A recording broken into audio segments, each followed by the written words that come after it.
It's Friday, March 15th, and I'm your host, Paula Hersey. On Barnstable Today, we look ahead to summer with Barnstable Recreation, review what we do when we see a seal resting on the beach, and we feature the art of Barnstable High School. Now for a look at municipal news and notes. Barnstable Police Detectives urges the public to stay alert for IRS scam phone calls.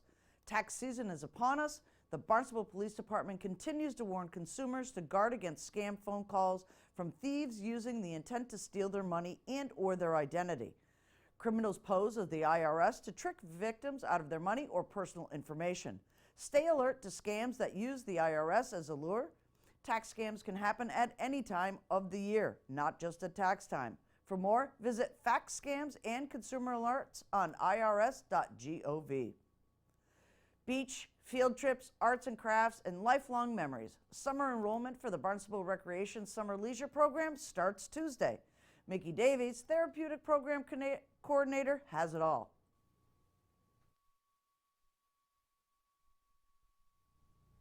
Well, now that it's spring, we're starting to think summer here in the town of Barnstable. That's right, Summer Leisure Program. Registration happening really quick. With me today, Therapeutic Program Director Mickey Davies.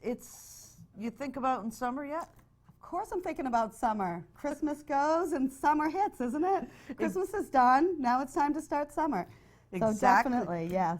Leisure program, do you have your sites all settled? We do. We have our sites all settled, and I want to let people know when they're registering this year what is available for you to register for. We have a site for children entering grades 1 through 5 at the West Barnstable Elementary. We also are again, luckily, back at the Barnstable Community Horace Mann Charter Public School for grades 1 through 5. Centerville Recreation, Centerville Elementary, and the Barnstable United Elementary are all going to be for kids entering grades 1 through 5 in the fall. If you have a child who's entering into grade 6, you would like to register over at BIS. And 7 and 8 is also held at the BIS school.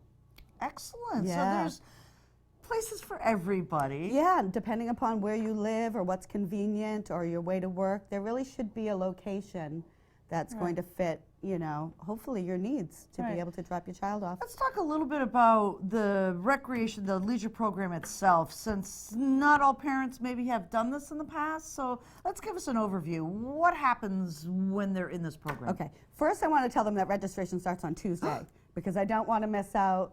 Tuesday, March 19th, 8:45 in the morning. You can come into the HYCC, but we recommend that you register online. It really is quite simple to just go on the recreation webpage and register your child there. When you register online, we send you a registration packet that looks like this with all the information that we'll need for your child for the summer. It's a fillable form. You save it as something, and then you email it right back to me. And we really try to make it convenient for all the parents to be able to do this. So that's when registration starts. Now, the program itself, we try to do as many things as we can in the summer. We really want to balance it out with a little bit of this and a little bit of that. So there are some arts and crafts activities. There are lots of games in the gymnasium and outdoor in the fields.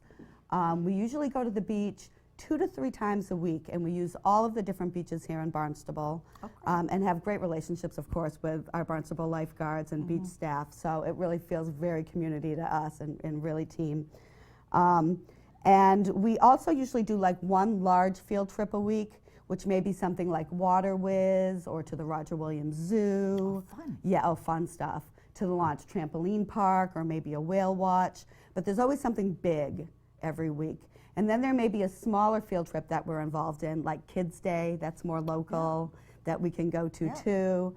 Or we may have our own field day, or we may do something at the high school to support them if their theater department is doing something. So something not as big where we're not traveling as much, but still great fun.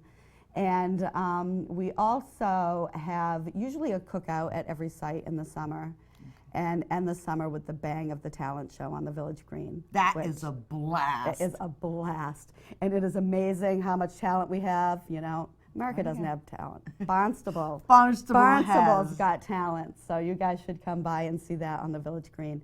And that usually ends out our last week. Okay, let's talk dates. Okay. The leisure program this year is going to run from July 1st to August 16th, which is my wedding anniversary, so it's a very lucky day, and my husband will be thrilled. And then we take the 4th of July off, so nobody is at the leisure program on the 4th of July, so spend that day with your children. Yep. The cost is $9.25 this year, and that's for one child, and that's for a Barnstable resident. Okay. Now, if you are a non-resident, you will have to pay double that fee. And our non-resident registration, let me see, that starts on April 23rd, will be our non-resident registration, and that would be for $1,850 for your child, which still is an unbelievable bargain if you look for the pricing out there for day programs. Oh, sure. Yeah. Yeah. We are definitely one of the least expensive and best camps all in one. So, you know, we really take pride in what we can give you and that we spend every cent you give us back on your children. Right. So, And it's funny to say a lot of your counselors have been your program participants over the years. Oh, yes, they can't wait. They get out of their 8th grade leisure program time, and there's 2 years that they have to wait before they can apply. And I absolutely love to see them come back.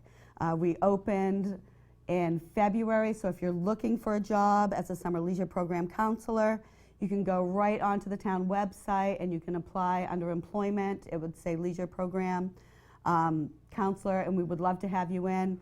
They come, I get to see them again. They tell me things like, you know, when I was a camper, all I wanted to do was be a counselor. And, you know, I've been waiting for 2 years to come back, and so it's really a pleasure to see them. And our veteran counselors who come back every year for, you know, 4, 5, 6. We have one gentleman who comes back, I think it'll be his 13th year. My goodness. Yeah, so. One of the things I love about this too is that the ratio of counselor to kid is really, really good. So your kid's not lost in the shuffle of a bunch of other kids. No, and they each have particular groups. Right. So it's not like everybody comes in and, you know, everybody for themselves kind of a thing. We have a counselor who has 8 children in their group. And a parent knows exactly who to speak with every day, who to communicate with. They're going to sign their children in, sign their children out with that counselor, give any information that needs to be given back and forth about the child, about either their night or if something had happened that made them upset, just so everybody knows what's going on. And it really builds a nice bond between our counselors and our parents, and they know who to depend on, they know who to look to. And the kids like it that way too. I mean, bonds really do grow very quickly at camp. Right. They always look up to the high school kids Yeah, at that they age. do. And the college kids, you know, Right. because and we have adults that are our counselors and directors as well.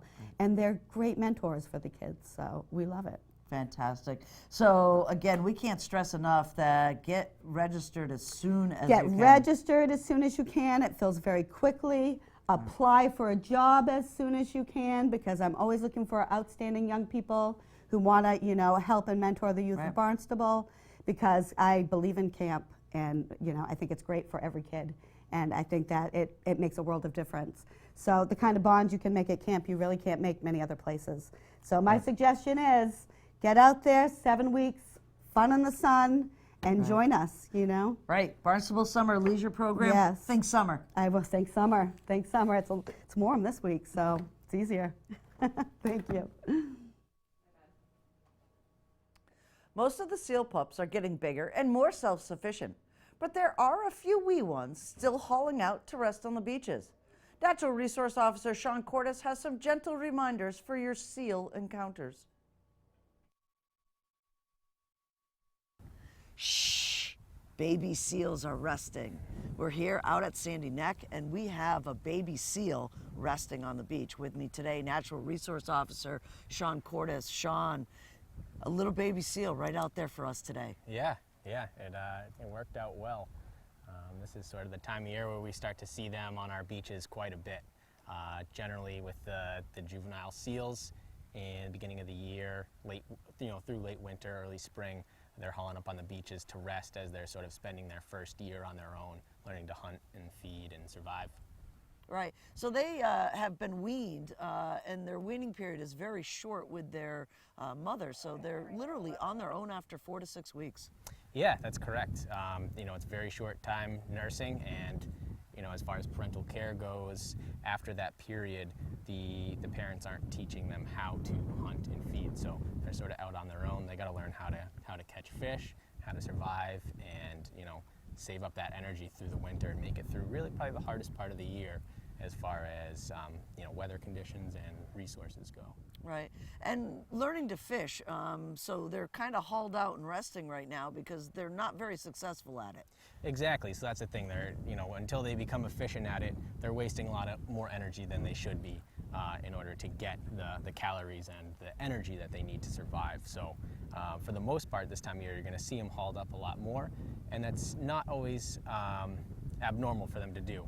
Because they're marine mammals, oftentimes people think they belong in the water the whole time, which is true for a lot of marine mammals like whales and dolphins. They need to be in the water. But seals, they actually need to go up on land from time to time in order to survive. Right. So when you're doing these, observations, when do you start to get concerned that the seal isn't well? So there's a number of things we take into account with that. We definitely want to go out and from a very safe distance be able to check those animals and see if there's anything obvious. So, first would be something like lacerations, bruises, scrapes, that sort of stuff. And even that's not always necessarily an issue. Some of those can be superficial, but that's usually one of the more obvious things just that, can be noticed. And then behavior is very big as well. So oftentimes if there's any sort of abnormal behavior, for instance, some seals when they're in distress they'll start eating sand and rocks, which can be a big issue. Down here, oftentimes those animals are used to being up north where there's snow and ice that they would be ingesting instead. And then, any sort of respiratory issues, so how they're breathing, if they're panting, and just other behavioral issues, so if they're really lethargic or they just don't seem to be moving the way that they should. We take all that into consideration. We don't make any sort of final determination. We work with IFA. We have a really good working relationship with them, and ultimately we'll pass all that information on, and they can make a determination on whether or not an animal just needs some time to rest on the beach, or if it might need to be taken in for rehab or something like that. And as a natural resource officer, even you folks don't want to get close to these animals because they do imprint. Exactly. So that's the thing is, the most important thing is to give these animals their space so that if they are just resting, we're not disturbing them and forcing them back into the water when they don't need to be. All of this time that they have is really crucial for that. So if a seal's getting disturbed and it's forced back into the water when it's trying to rest, that'll start to catch up to it, and you'll notice that they become more lethargic and they're not able to have the energy to hunt. And then, sometimes we'll see those issues with the seals that are emaciated out here as well. That's another factor we take into account during observations. Kind of like a toddler without a nap. Yeah, exactly. So what advice do you have for people that are out here hiking? Obviously today was a beautiful day. It's like spring out here. Mm-hmm. What do you have for advice for folks if they encounter one of these animals? Mm-hmm. Yeah, so a few things. It's definitely important. We always appreciate the information if someone does encounter an animal. Even if it's a healthy animal, it's always nice to be able to report that. So here at Sandy Neck Beach, you can call the Sandy Neck Gatehouse, and we have the resources and ability to go out and respond and observe. Otherwise, the IFA Marine Mammal Hotline, you can contact that number, and they'd be able to sort of guide you through the steps of what other information might be required. Other than that, there's a few really important things to keep in mind, that these animals are federally protected. You are required to keep at least 150 feet away from the animal.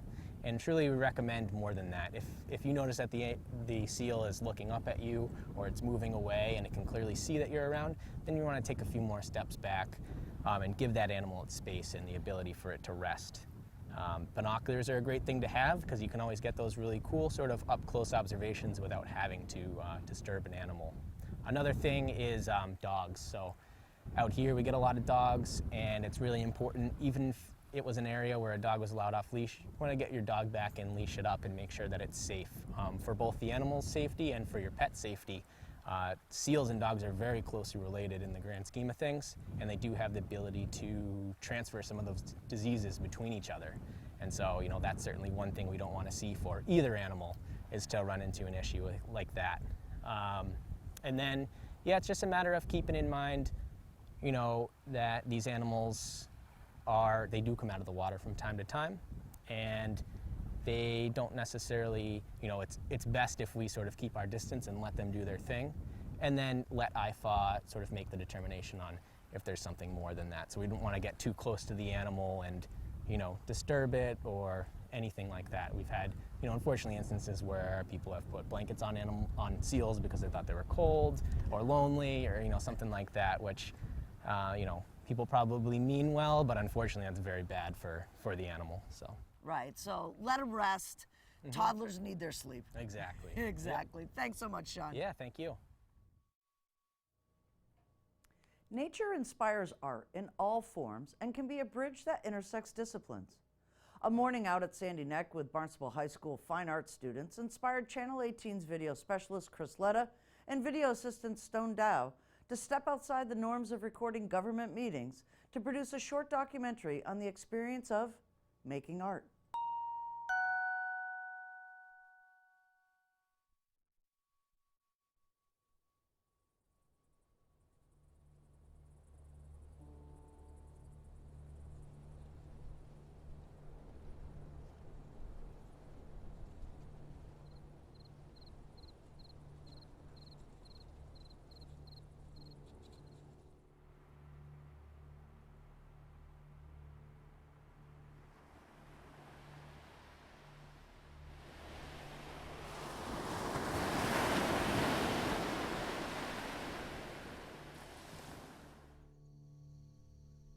There's so many issues with nature and conservation, like in the recent years, like at Sandy Neck, the naturalist was talking to us about how like the endangered sea turtles there, all the wildlife, and like us going to Sandy Neck, doing a project on it. It kind of just like tells a story of like how these things are like, you know, they're important and they're beautiful. They're like really like, all of them balance the ecosystem, and it's really necessary, and we have to conserve them. And like, it's just kind of like telling their story.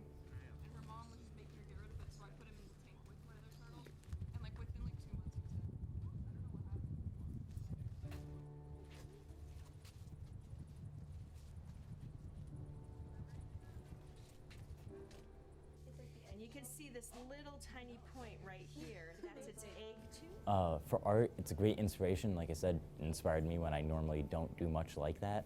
So it's always going to be a source. Nature's always going to be there, or hopefully will always be there. And on that note, it's really important for us to talk about that stuff and work on types of projects like these, because there are problems with nature being taken away and erosion and deforestation. So you really need to make people notice stuff like that and work towards bettering the problems that we have. And to feed, and when they're a little bit older, they're going to eat snails and they'll eat little tiny fish. But this is going to fuel him, keep him alive until he makes his way out to Mars.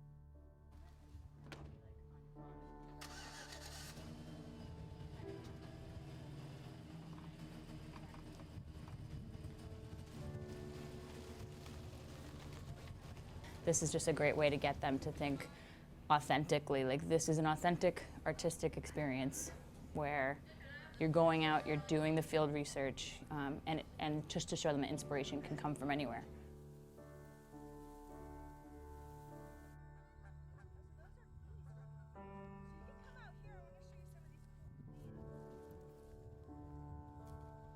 It felt really nice and kind of like free and really comfortable for me to be out there. Felt like that's where I should be, in nature.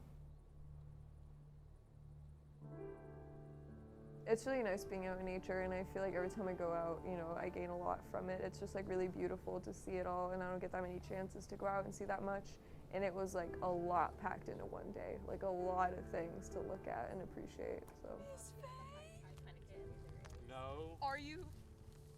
Wow!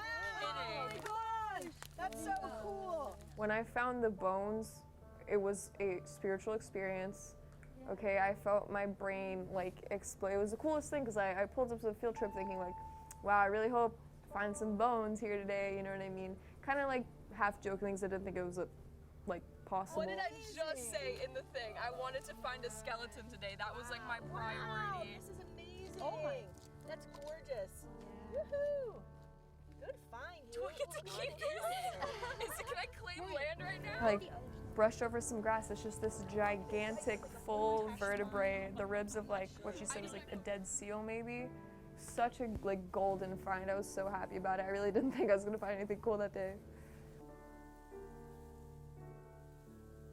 Seeing multiple perspectives in my piece, it's me who took a photo looking down at when they had just found the bones. Everyone's looking at different things, and I'm doing the main piece of my perspective, and then I'm gonna do little side views of everyone else and what they would be seeing at that very moment.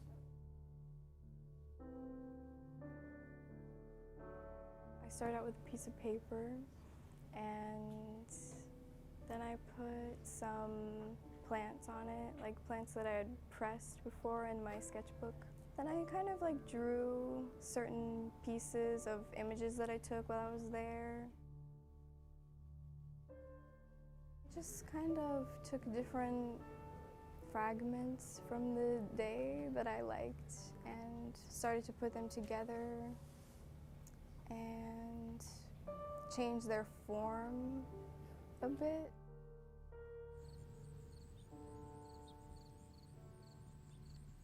Well, I didn't really have that many ideas while I was there. Not that I remember, but later I was going through the pictures of like things I wanted to use maybe, and I thought that the mushrooms were really cool. The ones we saw there, they were like this big, so I just kind of wanted to like blow them up more. And like I don't get to work with ceramics that often, but I feel like I'm like pretty all right with ceramics. I really like using it, so I just figured I'd go with that.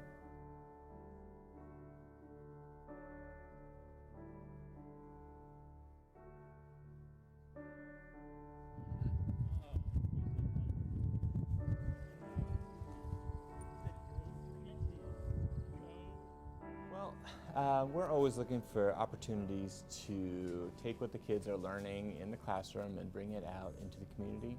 Whether that is them applying what they know to some idea or place, or pulling references from some experience, or if it's exhibiting in a different situation.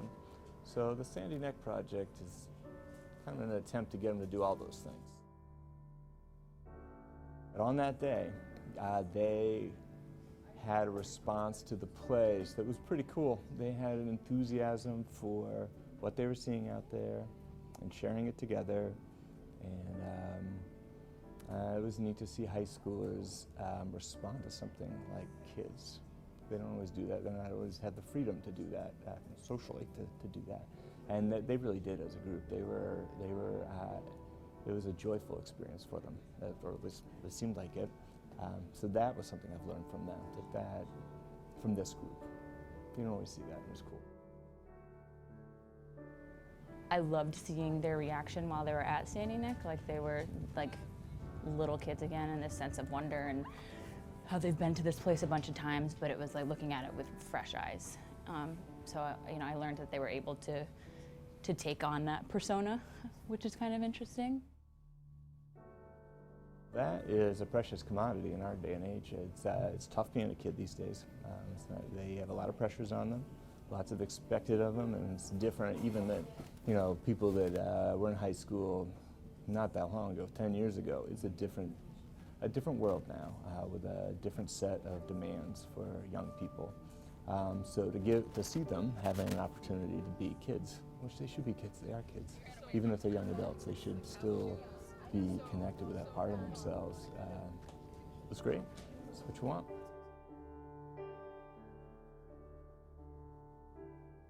Maybe focusing on certain things that they wouldn't focus on normally in nature, or kind of getting a different perspective at something that they've seen many times. It's really cool to have something in Town Hall. I've never really pushed out my art to any big source like that. I've never really pushed any of my projects out to a source like that where it'd be open to so many people.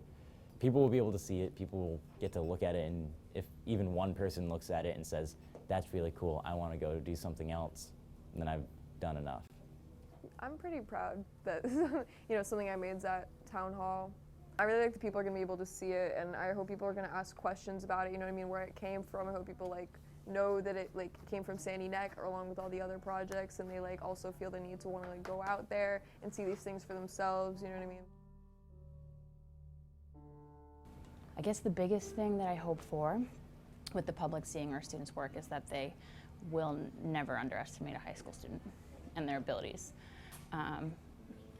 There's so many like intellectual responses that I'm sure you've heard of in the interviews, that these kids are so much deeper than maybe some people assume when they're looking at a high school student, and I think this is a great way to show them what they can do.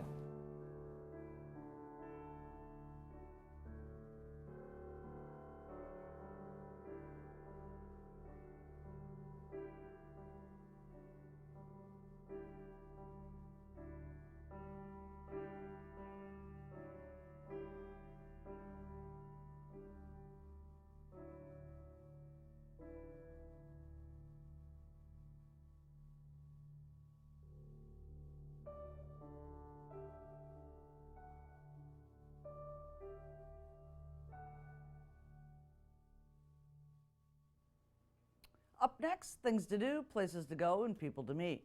The Cape Cod Mini Maker Fair is a free, all-ages event featuring community members who come together to display their ideas, projects, and inventions this year on April 27th. From engineers to artists to scientists to crafters, Maker Fair is a venue for these makers to show hobbies, experiments, projects. It's the greatest show and tell on earth, a family-friendly showcase of invention, creativity, and resourcefulness. Wouldn't you like to be a maker too? You can showcase your invention or your hobby. The call for makers is now open at capecod.makerfair.com. Comments, suggestions, accolades, connect with us on Facebook and Instagram, email us, or send us an old-fashioned note by carrier pigeon. Channel 18 works. For you, I'm Paula Hersey, and thank you for watching Barnstable Today.